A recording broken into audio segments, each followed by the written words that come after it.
Hello, warriors. Welcome to the You Movement. I am B, and I am very happy to report I have Arwen home. Yay! Oh my God, that was a harrowing night.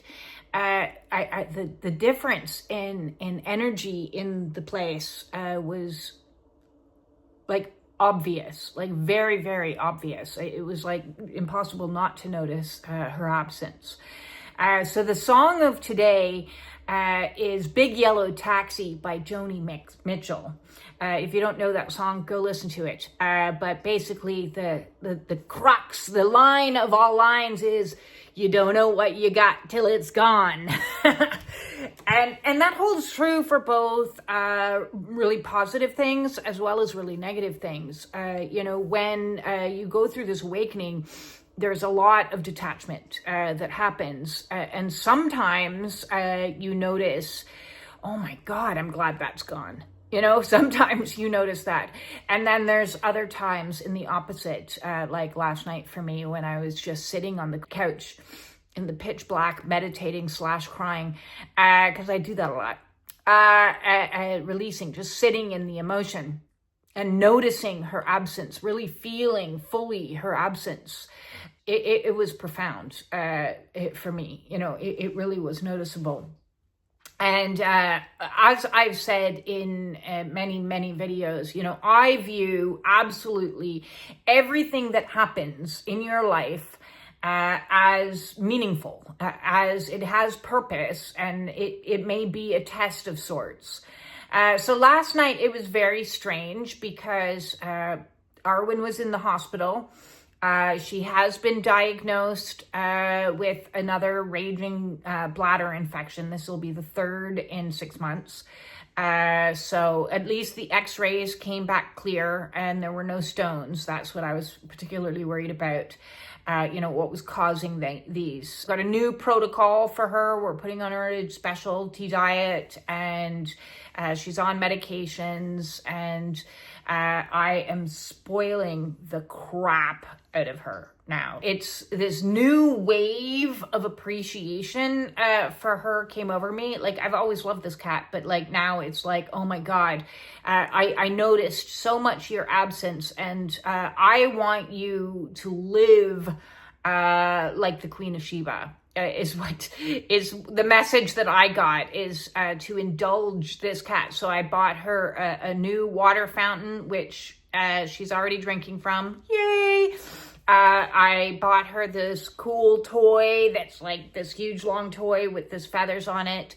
I got her some special herbal remedies to help with the... I was at the vet and she's like, what about this? I'm like, anything. Give me it all. I want to indulge this cat to the nth degree and give this cat the best possible life ever. And so I reorganized my stuff a little bit, built her a tower, and basically I'm going above and beyond. Because the fact is, sometimes we don't always appreciate what we have until it's gone. And then when we get it back, we're like, like you want to hold on to it for dear life. And that's with anything we don't always appreciate. And I certainly, there were many times that I didn't give her the love and affection that she needed in the last 8 years.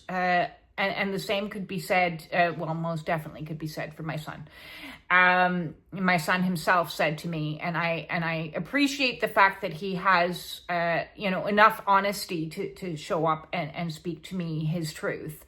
That shows that he trusts me to be able to handle his truth. And he said to me, I really feel like you abandoned me. And it like crushed me into a million pieces. But as a parent, it's our responsibility. Nobody's perfect.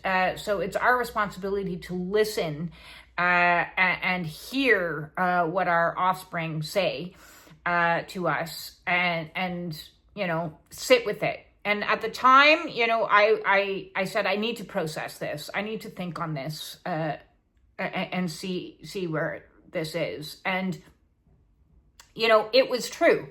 And that's why it hurt so much. because I was in a really abusive situation, my bandwidth for dealing with others and giving others their full attention that they deserved in the household, which includes my beautiful cat and my beautiful son, was limited. I was working on a limited bandwidth, and that's the problem is when you're in a psychologically abusive situation, your brain is hijacked. Your brain chemistry is continually manipulated through these stress dopamine hits, stress, chaos, conflict, constant problems. None of the problems ever get solved. And you're constantly in a mind of what can I do to figure this out? What can I do until you completely collapse? And then that's when you get your dopamine hit of, I'll make you a cup of tea. You've had a rough day. Never mind the fact that it's been 28 straight days of being energetically punched in the face. Energetically, okay? I was never hit. But psychologically, it felt like there was just constant chaos, constant problems. So it was overwhelming. So I'm walking around like dazed and confused in a state of survival, which minimizes your available bandwidth for others. So Arwen didn't get the care she needed, and my son didn't get the care he needed, and it was challenging. I was doing everything I could do to stay afloat. And, my biggest regret in my life will always be staying in that relationship.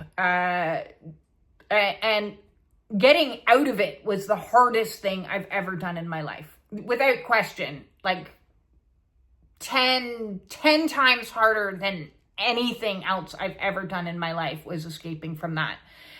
And while I was in it, your perception, because your bandwidth is so limited, you can only see things through the lens of survival. And my lens of survival was to think that I was protecting my son. And because and I want to explain this because others might be in this situation and thinking, I want to do what's in the best interest of my kids. And, I have a house and there's a roof and, help with the bills and I need to be able to provide for them. And so I'm going to protect them by distracting this person. So I was in a constant state of distraction, which meant my back was to my son. So he was 100% accurate, even though physically I did not abandon him. Emotionally, I did, because I had to be turned to entertain this person that, had the emotional frequency of a wounded child demanding attention all of the time with all of the conflicts and the problems. And so I was people pleasing and going, I got to manage your emotions all the time, which meant I didn't have the time, the energy, or the strength to be, hey, let's play. You want to play a game? You want to go for a walk? You want to kick a ball? Like all of the things that my son deserved to get, but didn't receive because of this situation. So in my mind, I was in this mama bear energy of, I'm going to fight to protect, because if I didn't entertain this person that was demanding so many things, and I went and did something else, he would circumvent me and then go yell at my son. So I was always trying to prevent him to getting access to my son. So in so doing, I moved my son further away from the situation, and to isolate him and to protect him.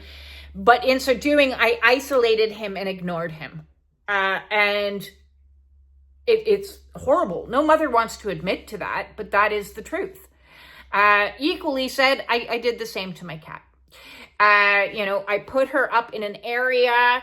I ignored her needs, to giving her the full time attention, sitting with her, because my attention was 24/7 with this demanding person that just sucked the energy from the room and from everybody. And one of the primary tools or techniques that these types of individuals do is triangulation.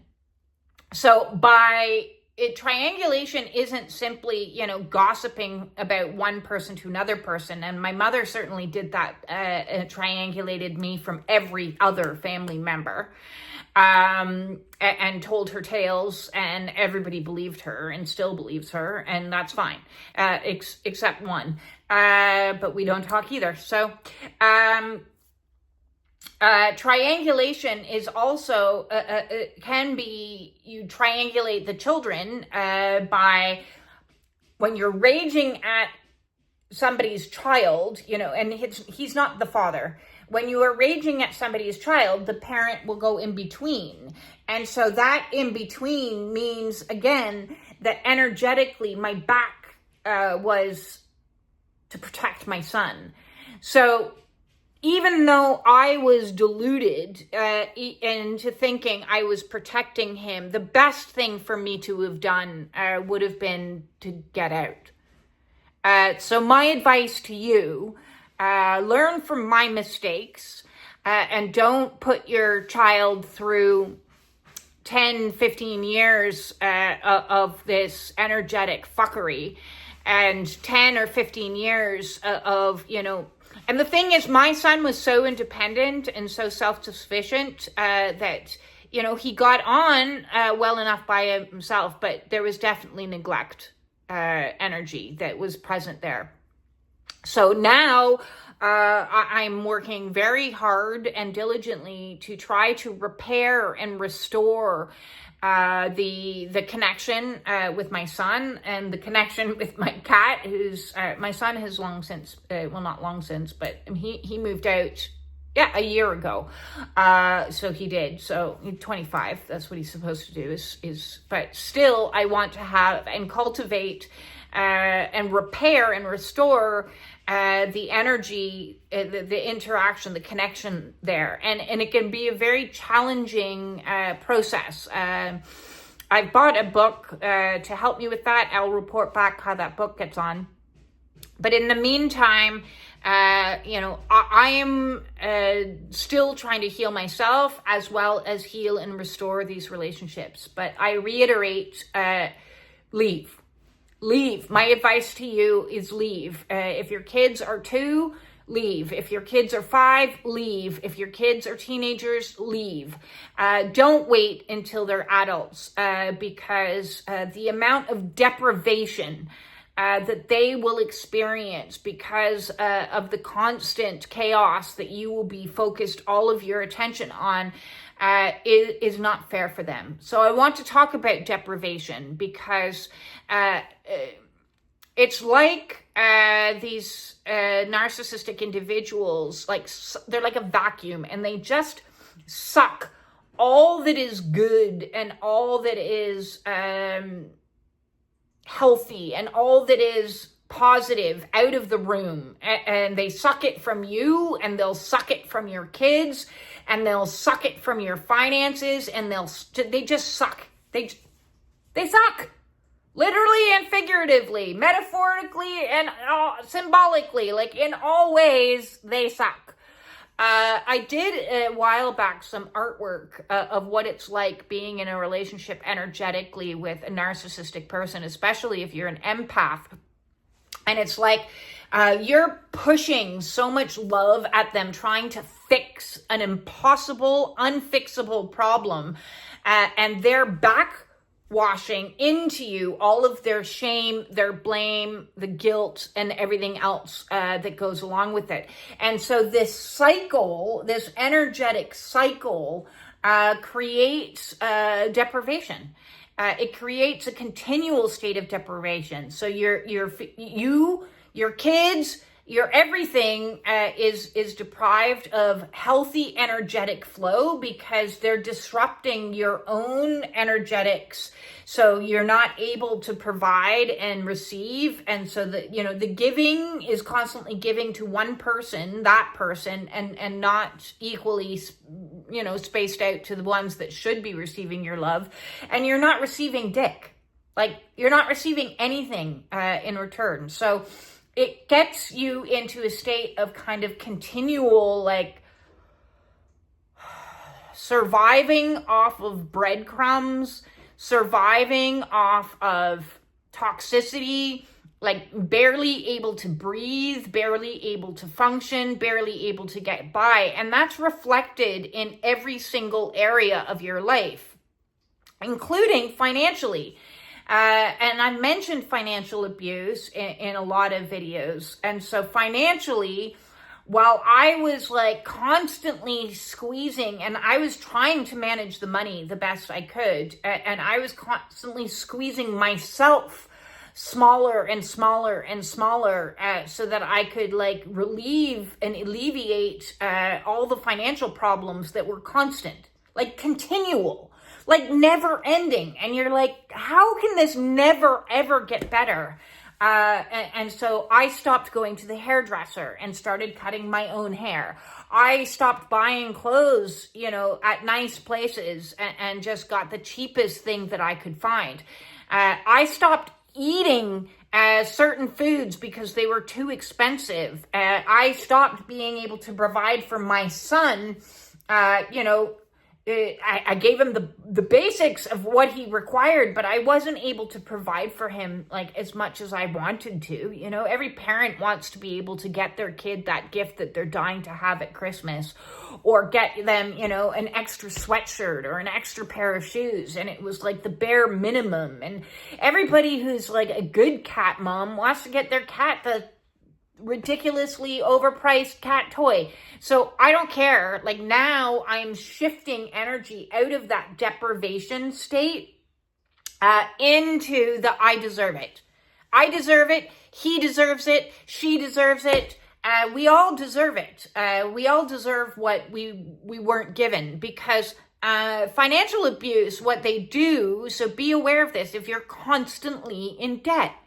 You're constantly in debt, and I could never understand until somebody said, and I don't remember who it was or when it was, but somebody said to me, you're constantly in a state of bailing out the boat. Take a look around and be careful nobody's drilling holes in it. And something snapped into my brain, because I was like this, bailing. I'll cut my own hair. I'll dye my own things. I'll go without all of these things. I'll also go without all the energy of honesty and energy of safety and energy of security and energy of intimacy and respect, honor, all of the things that matter to me, greatly matter to me, because I was so busy bailing. I never realized that who I was in the boat with was very busy drilling holes. Okay. And that looked like when they went shopping, buying the things that we couldn't afford to buy, or going on what I call the rich man's highway. So certain highways in Canada have tolls and other highways don't. And I'm like, you can't afford the rich man's highway. And like, how am I supposed to budget and manage the books when all of a sudden I get a $400 bill? I'm like, what am I supposed to do with this? And so, of course, I find ways to deprive so that the necessities that they're creating can get paid for. So this whole circumstance last night was a great teacher in appreciating what I do have now, which I didn't have before, as also appreciating what I don't have now that I did have before. So I'm grateful and thankful for this lesson of appreciation that has come in, because I appreciate my son so much, and I love him with all of my heart. And my relationship with him is the only relationship on the planet that in my opinion, is,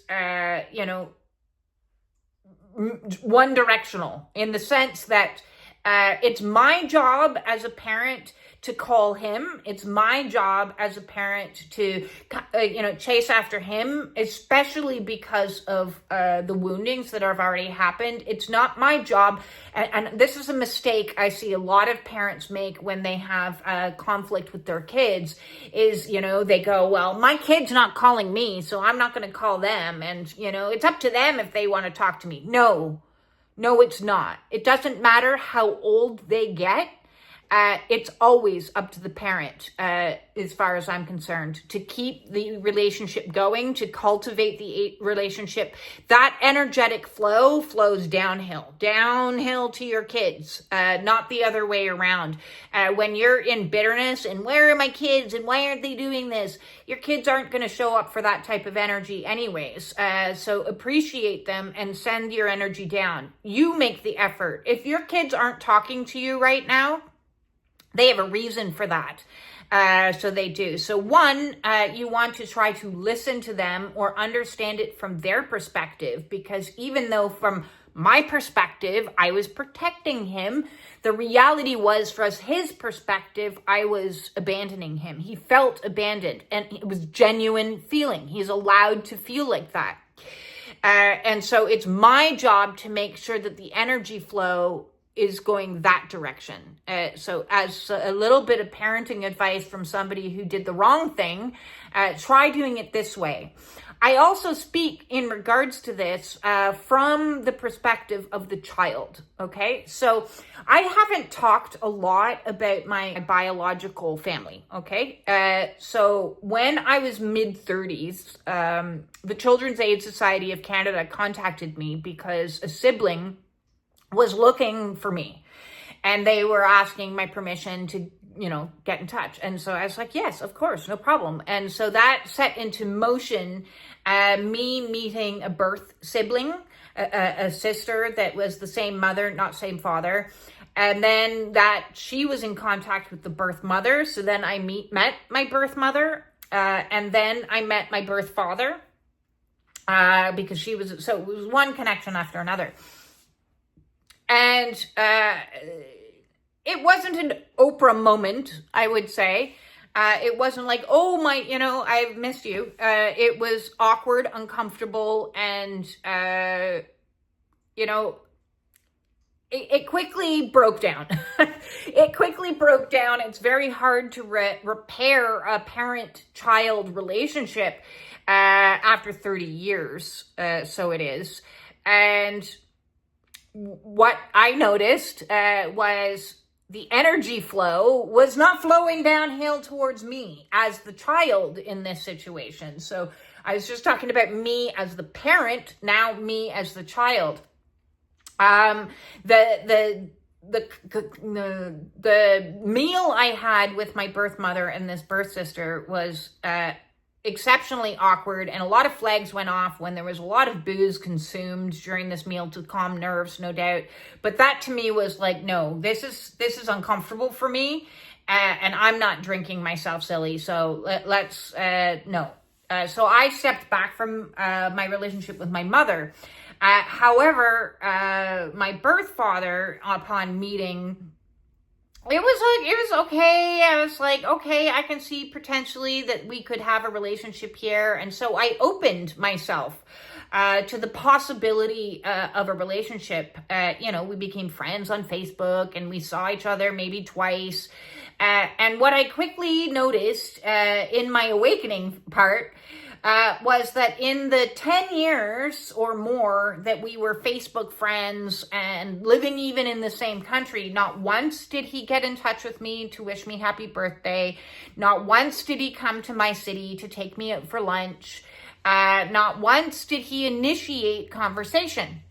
And so when my awakening came about and I was like, reciprocal energy only, I was like, cut. I'm going to cut this out of my life, because I'm not going to be the one chasing after a parent. He got a blessing that he got a second chance with me, and he blew it. Like, big time blew it. So there's not going to be a third chance in that relationship. It was his fuck up that made me end up in the adoption system in the first place, because when he was a young man, he got himself high and he committed a crime and he ended up in jail. So he put my mother in harm's way because he failed to protect her and he failed to protect me. And that's just the reality of the situation. And so 30 years later, I kept hearing about how depressed he was. And my response was, what about my depression? What about me? Hello?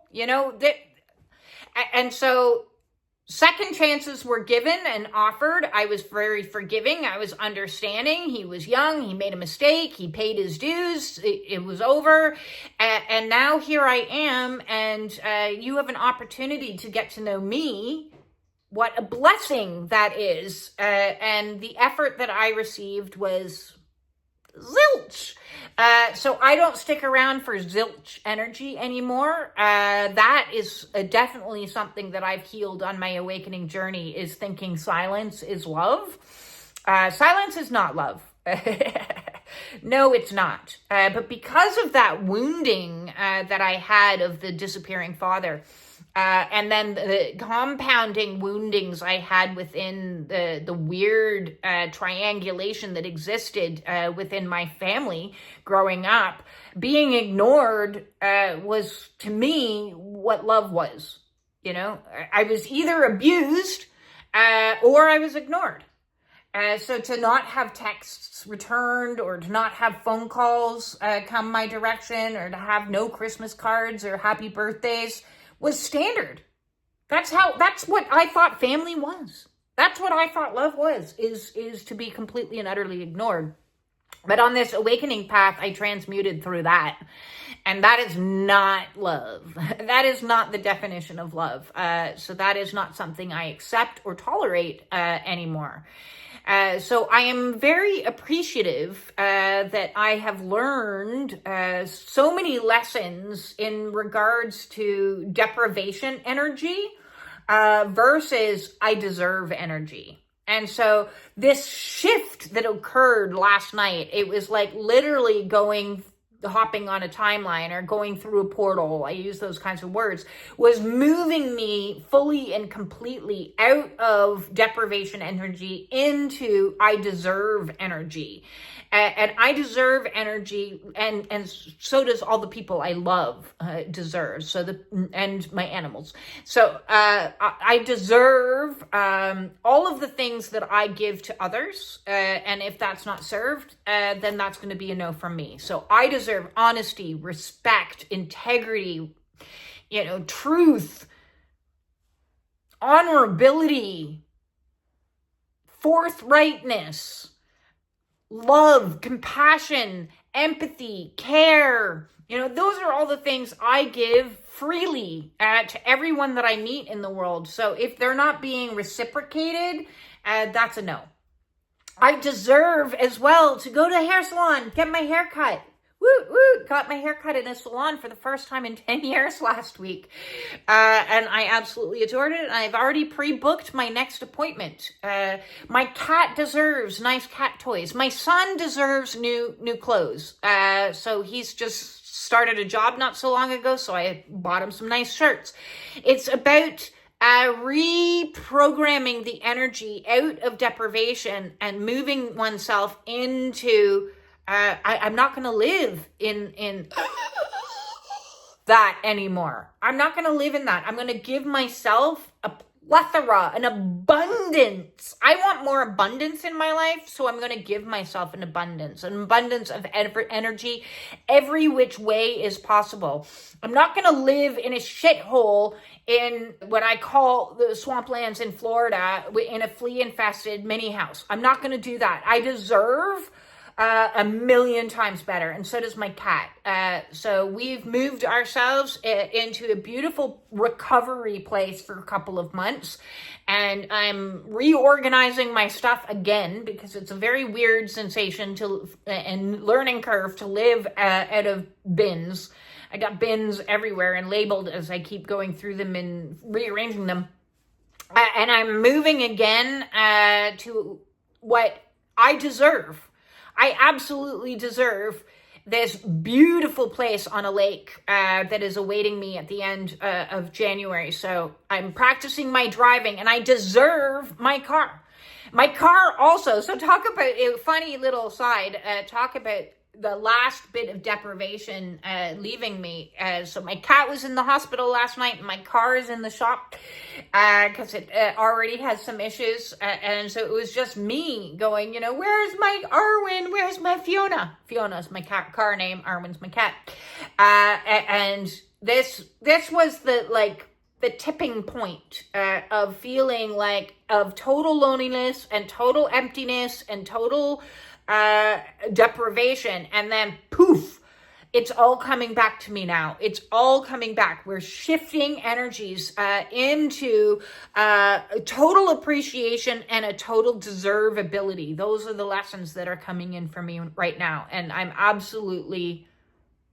Yes, I'll be playing Joni Mitchell today, and a little bit of maybe some classic rock and dance it up.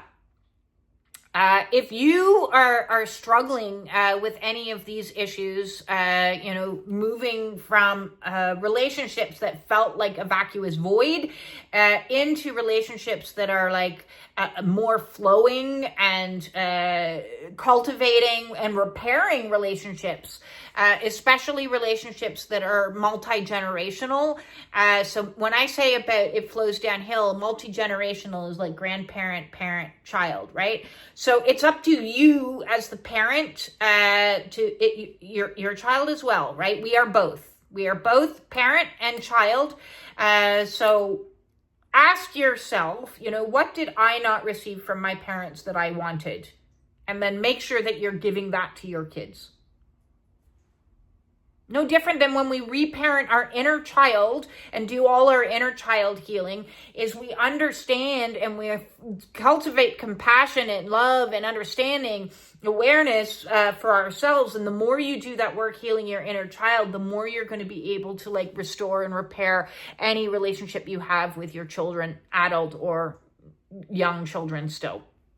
And give them what they deserve. Okay, so if we break the cycle of deprivation, of neglect, of abandonment, when we give to ourselves all of those energies, and then we take responsibility and we understand that it's my job, it's not his job, it's my job to repair and allow that energy to flow because he is deserving.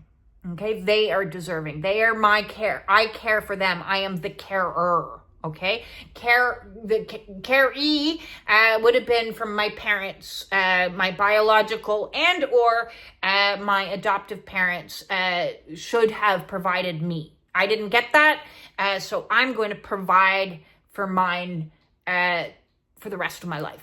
That's my job. There is no, I'm sorry, I don't believe there is an age limit of, oh, you're an adult now, it's up to you, bye. And why don't my kids call me? No, it's always up to the parent to continue cultivating love and connection within the relationship. So before I just disappear and run off, I had pulled 3 cards, and so maybe these cards have some messages for you. They certainly do for me. So the first card I pulled was obliviousness and awareness. And as I said at the beginning of this, when I was in a state of being abused psychologically and emotionally and mentally, what happened was my bandwidth became so small that my awareness dissipated, and I was totally oblivious to how I was hurting other people. Not with intention, but obliviousness still doesn't discount the hurt that may have been caused. It's like this it feels like burnt out. It burnt out some situations here. But now we cultivate awareness as we go through this, and we can see things from a new perspective and go, okay, now that I know better, I can do better. Now that I'm aware, I can shift that shit up and cultivate something different. We also have boundaries and respect coming up. And this is necessary with our adult children. So I'm going to just add onto it, while it's our responsibility to flow the energy towards them, that also means that we can't be demanding of them and infiltrate their boundaries. If they've stated outright, listen, I don't want to talk to you. I don't want to have anything to do with you. I don't want to, then you need to respect that. You actually have to respect that. You can try in other ways to repair the relationship. And the first way that you can try to repair the relationship is heal yourself. Give them the space that they need and work on you and work on you and work on you and work on you. So for 6 years, I've been working on me, knowing that the only way I was going to make things better for anyone else, and especially my relationship with my son, was to make my relationship with myself a million times better. And in so doing, I've had to learn to respect his boundaries when he's, I don't want you jumping that on me. That's not, like, what do you want me to do? Yes, it's not our kids' responsibilities to fix us and to fill the void. It's our responsibility to fix us and fill the void and show them some respect. We are the cycle breakers, okay? Demand from ourselves that we break the cycles. And then that potentially can create, when you heal this energetically here, then they may energetically feel like, maybe I miss them. I wonder what they're up to. I might come back. They might call. So the more you work on you, the more they might be willing to come in and share some space with you, so you have to, it's a dancing game. It's a little bit of a space of like, I'm going to give you some space and respect, but also maybe you've just got a strained relationship. And so maybe every Friday you'll just send them a text and just say, just thinking of you, love you. So you're not making any demands. You're just sending a message. Just wanted you to know I love you. That's it. And not expecting a response and not demanding a response and just sending some love. Just send some love. Keep sending some love. Every week. Just send some love. Whether you're doing it energetically, I'm just sending some love. Or you're sending just a small little text message. But when you demand from them, then you're infiltrating their boundaries because they've said, especially when they're adults. And then our last one is self-doubt and hope. So I've certainly been in this energy last night going like, oh no, I have to accept the fact that I might be alone. And I can hold up hope. You can have both, right? You can have in the shadow aspect doubt that it's all going to work out, and then hope that it might. So we're this is like a teeter-totter. It might not work out, and I have to deal with the emotions and face what that might feel like, but it might work out, and then I have to deal with those emotions and deal with those. So I'm being served a new emotion to deal with today.